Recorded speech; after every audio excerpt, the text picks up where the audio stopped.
Good morning all students. आप सभी लोगों का ब्लूमिंग चिल्ड्रन एकेडमी में स्वागत है।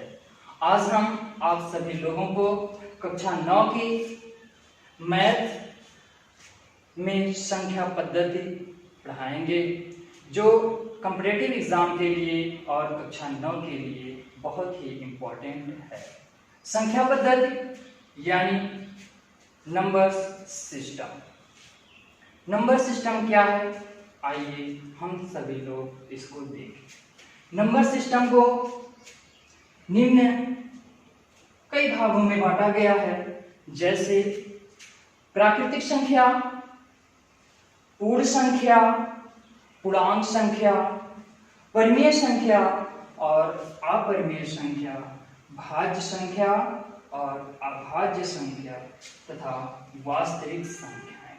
आइए हम सभी लोग एक एक बिंदु पर चर्चा करते हैं।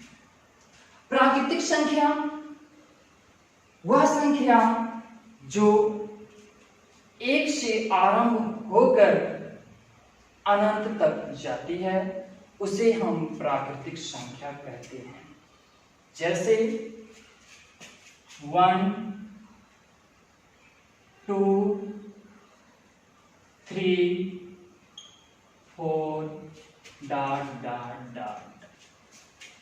यानी कि 1 2 3 4 5 6 7 8 ... अनंत तक जो जाती हैं उसे हम परिमेय प्राकृतिक संख्या कहते हैं। नंबर 2 पर आपका आता है पूर्ण संख्या।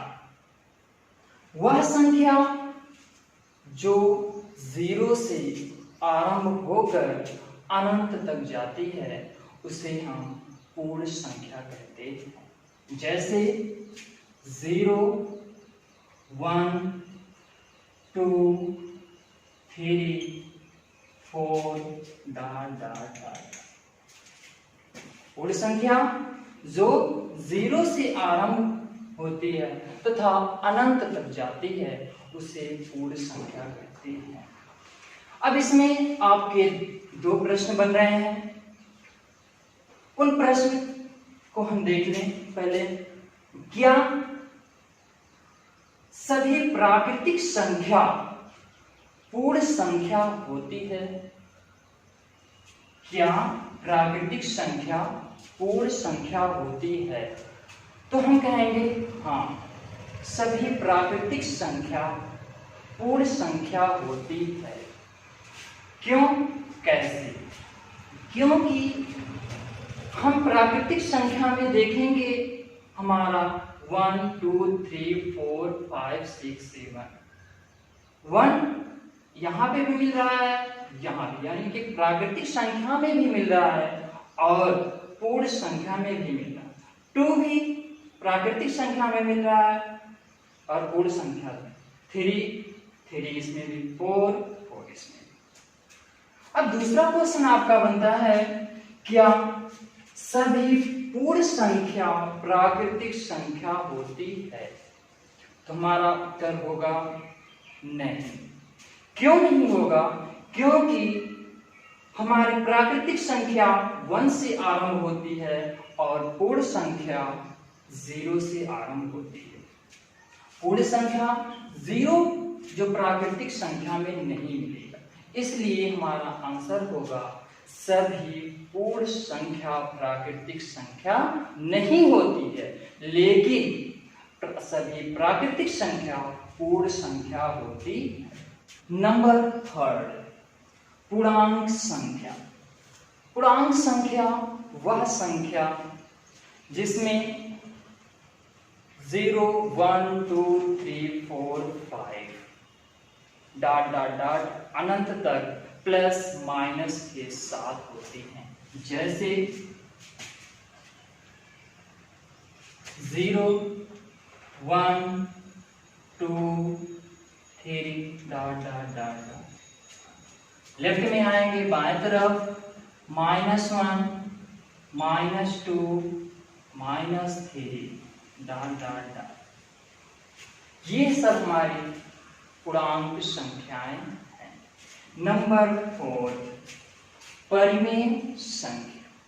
परिमेय संख्या किसे कहते हैं? वह संख्या जिसे हम p/q के रूप में लिख सकते हैं उसे हम परिमेय संख्या कहते हैं। लेकिन q does not equal to 0 अर्थात q बराबर 0 के नहीं होगा। जैसे 2/1,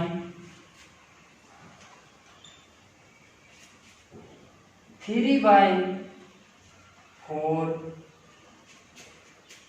5/7, यह संख्या हमारी परिमेय संख्या कहलाती है। q does not equal to 0 क्यों होना चाहिए? अर्थात q बराबर 1, 2, 3, 4, 5 और p बराबर हमारा होना चाहिए कोई भी प्राकृतिक या पूर्ण संख्या। नंबर 5 आता है आपका अपरिमेय संख्या। अपरिमेय संख्या किसे कहते हैं? वह संख्या जिसे हम p/q के रूप में ना लिख सके। जैसे √2, √3, √7, 5, ये हमारी अपरिमेय संख्या है जिसे हम p/q के रूप में नहीं लिख सकते हैं। अब बात आती है पाई। पाई का मान 22/, पाई इज इक्वल टू 22/7। तो ये तो आप लोगों के ध्यान में आता होगा, जब 22/7 आपका तो p/q के रूप में तो है, तो फिर पाई का मान पाई क्यों नहीं? पाई अपरिमेय क्यों है और परिमेय क्यों नहीं? क्योंकि पाई का ये जो 22/7 मान है ये एग्जैक्ट नहीं है, इसलिए पाई आपका अपरिमेय संख्या। नंबर 6, भाज्य संख्या। वह संख्या जिसका खंडन 2 या 2 से अधिक संख्याओं से पूर्णतः कटे उसे भाज्य संख्या कहते हैं। जैसे 4 का एक खंड आपका होगा 1, 2 और 4 का 1 से भी कटेगा, 2 से भी कटेगा और 4 से। तो दो संख्याओं से अधिक जो संख्या 2 संख्याओं से अधिक संख्या से पूर्णतः विभाजित हो उसे भाज्य संख्या कहते। नंबर 7, अभाज्य संख्या। वह संख्या जो खुद से कटे और किसी संख्या से ना कटे, खुद से कटे और 1 से कटे उसे अभाज्य संख्या कहते हैं। जैसे 2 1 से कटेगा और खुद से कटेगा और बाकी किसी संख्या से नहीं कटेगा। 5 हुआ, 5 भी आपका वैसे ही है, खुद से कटेगा और 1 से कटेगा। 7 है, 3 है, इस तरह की संख्याएं जो होती हैं वह अभाज्य संख्या कहलाती है। नंबर 8, वास्तविक संख्या। वास्तविक संख्या वह संख्या होती है इस जो सभी प्राकृतिक, पूर्ण, परिमेय, अपरिमेय सभी इसमें सम्मिलित होते हैं उसे वास्तविक संख्या कहते हैं। यदि आप सभी लोगों को हमारी यह वीडियो अच्छी लगी हो तो हमारे चैनल को सब्सक्राइब कीजिए, बेल आइकन को दबा दीजिए जिससे आने वाली वीडियो का नोटिफिकेशन आपको मिलता रहे। थैंक्स।